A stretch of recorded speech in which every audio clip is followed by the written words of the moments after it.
एक नगर में एक व्यापारी रहा करता था। उसने स्वयं के परिश्रम से व्यापार शुरू किया था। उस व्यापार को शुरू करने से पहले उसने कई जगह काम किया, अनुभव लिया, और जब उसने ये देखा कि अब वो उस काम में अच्छा हो गया है और स्वयं का व्यापार शुरू कर सकता है, तब उसने अपने व्यापार को शुरू करने का मन बनाया। व्यापार शुरू करने से पहले उसने पैसे जोड़ना शुरू किया। थोड़ा समय लगा, लेकिन उसने ये भी कर लिया और अपना व्यापार शुरू किया। उसने उसमें बहुत अच्छे से काम किया था और अपने व्यापार को आगे ले गया था। उसका व्यापार काफ़ी आगे उन्नति कर रहा था। कई वर्षों तक सब कुछ बहुत अच्छा चल रहा था। उसने खूब सफलता हासिल कर ली थी, लेकिन फिर एक ऐसा समय भी आया जब उसकी खुशी दुख में बदल गई। व्यापारी को उसके व्यापार में काफ़ी नुकसान हो जाता है। एक तरफ उसके व्यापार में हानि हुई, दूसरी तरफ अपने व्यापार में जो बैंक से कर्ज लेकर पूंजी लगाई थी उसे भी चुकाने में समस्या आने लगी। उसके घर की स्थिति भी खराब होने लगी। अचानक इतना सब नुकसान होते देख व्यापारी बहुत ज़्यादा दुखी और परेशान हो जाता है। रात रात भर वो चिंता के कारण सो नहीं पाता था, ना ही खा पाता। उसके चेहरे की इतने वर्षों की खुशी तक कहीं चली गई थी। उसने स्वयं को चिंता और परेशानी से घेर लिया था और बस हर समय वो ये सोचता रहता कि उसे कैसे इतना नुकसान हो गया, उसने ऐसा क्या किया और अब वो सारे ऋण को कैसे भरेगा। उसका कहीं व्यापार पूरी तरह डूब गया तो। ऐसी कई सारी बातें उसके भीतर घूम रही थी, जिसे सोच सोचकर वो बहुत ही ज़्यादा चिंतित था। एक दिन वो चिंता के मारे इतना परेशान और दुखी हो जाता है कि घर में बिना किसी को बताए आधी रात में बाहर निकल जाता है और रात भर सड़कों पर अकेले भटकता रहता है और आखिर में जाकर एक बरगद के वृक्ष के नीचे बैठ जाता है। बैठे बैठे उसकी आंख लग जाती है। सुबह सुबह जब वो उठता है तो देखता है कि उसके आसपास काफ़ी हलचल हो रखी थी। वो एक आश्रम के बाहर बैठा था।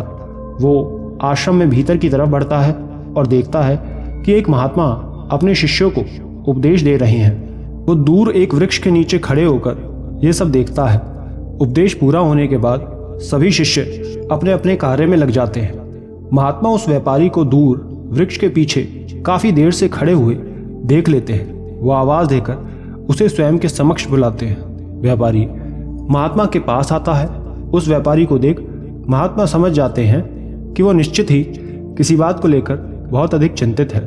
वो उस व्यापारी से बड़ी ही विनम्रता से ये पूछते हैं कि क्या हुआ पुत्र, किसी बात को लेकर तुम बहुत चिंतित लग रहे हो। ये सुन व्यापारी कहता है कि नहीं गुरुदेव, ऐसी कोई बात नहीं है, वो तो बस मैं यूं ही आपके आश्रम में आ गया। ये सुन महात्मा कहते हैं तुम्हारे मुख का चिंतन मुझे साफ दिख रहा है, तुम उसे खुलकर बोल सकते हो, बताओ क्या समस्या है।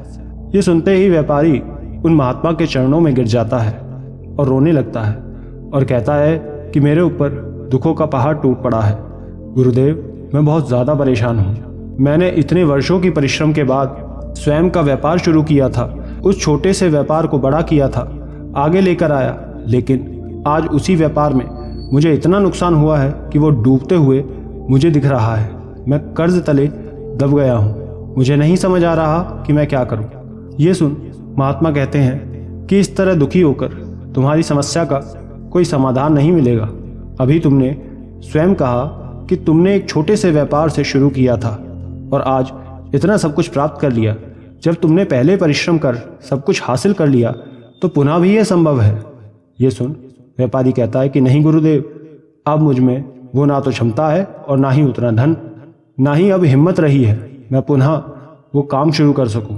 अब मैं हार गया हूँ। ये सुन महात्मा कहते हैं कि इतनी जल्दी हार गए। व्यापारी कहता है कि यदि आप मेरे स्थान पर होते और आप इस दुख संकट में फंसे होते तब आपको मेरे दुख का अंदाज़ा होता। ये सुन महात्मा कहते हैं कि यदि मैं तुम्हारी जगह होता तो इस असफलता से ना तो घबराता और ना ही हार मानकर यूं बैठ जाता। जब मैं पहले शून्य से शुरुआत कर यहाँ तक आ सकता हूँ तो पुनः यहाँ पहुँच थोड़ा सब्र कर और आगे क्यों नहीं जा सकता, सब ठीक क्यों नहीं कर सकता। मैं निश्चित ही सब ठीक करने का प्रयास करता, हार नहीं मानता। ये सुन व्यापारी कहता है कि इतना नुकसान होने के बाद किसी में कहाँ ही हिम्मत होती है कि वो पुनः उस काम को शुरू कर सके। महात्मा कहते हैं कि निश्चित ही कर सकते हैं। व्यापारी कहता है कि यदि ऐसा है तो अगर आप मेरे स्थान पर होते तो क्या निर्णय लेते, क्या करते? महात्मा उस व्यापारी को समझाते हुए कहते हैं कि मैं बिना समय व्यर्थ किए आगे के लिए सोच विचार करता कि मुझे आगे क्या करना चाहिए। मैं असफलता पर पछतावा नहीं करता, बल्कि सब ठीक करने का प्रयास करता, क्योंकि मैं ये भली भांति जानता हूँ यदि इस समय मैं असफलता का नुकसान होने का पछतावा करूँगा, रोना शुरू करूँगा, तो निश्चित ही इसी दुख में डूबा रह जाऊँगा, उससे बाहर कभी निकल नहीं पाऊँगा और मेरा ऐसा करना मेरी समस्या को और बढ़ा देगा, जो कि ना तो मेरे लिए उचित होगा और ना ही मेरे व्यापार के लिए। महात्मा की ये बात सुन व्यापारी कहता है कि गुरुदेव, फिर मैं क्या करूं, आप ही बताएं, मैं स्वयं के भीतर से हार गया हूं। ये सुन महात्मा कहते हैं कि सबसे पहले स्वयं के भीतर ये साहस लाओ कि यदि मैं पहले शून्य से उठकर वहां पहुंच सकता हूं तो मैं पुनः असफलता के बाद सफलता हासिल कर सकता हूं। यूं हार मत मानो, बल्कि पुनः नए तरीके से सब सही करने का मन बनाओ। थोड़ा सोचो, विचार करो, स्वयं के व्यापार को पुनः सही करने का, उसे खड़ा करने का सोचो। यदि तुम ये कर लोगे तो तुम्हें जरूर साहस आएगा, तुम आगे बढ़ पाओगे। जो तुमने व्यापार शुरू किया था उसे पुनः नई दिशा के साथ आगे ले जाओ, नया स्वरूप दो। जो हानि हुई है उससे निराश मत हो, बल्कि ये सोचो कि तुमने यहाँ भी सीखा है। उस गलती को पहचानो ताकि पुनः वो गलती ना हो। हर परिस्थिति हमें कुछ नया सिखाकर जाती है, कुछ अनुभव छोड़कर जाती है।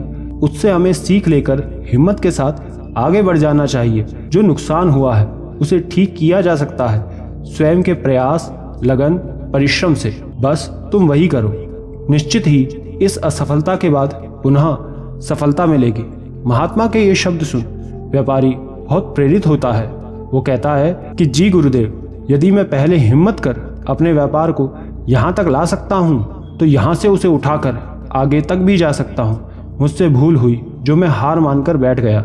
इतना कह वो उनके चरण स्पर्श करने लग जाता है। तब महात्मा उसे आशीर्वाद देते हुए कहते हैं कि जाओ, जीवन में आगे बढ़ो। उतार चढ़ाव हर समय आता रहता है, उससे सीखो, हिम्मत बढ़ाओ, मजबूत बनो, कमजोर नहीं।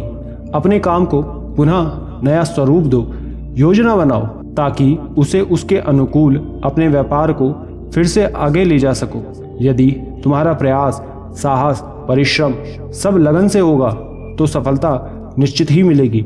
लेकिन साथ में धैर्य रखना, जल्दी कुछ नहीं होता, समय के साथ सब होगा।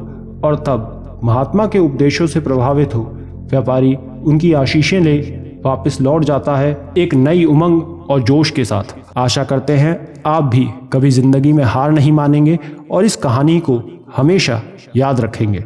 धन्यवाद।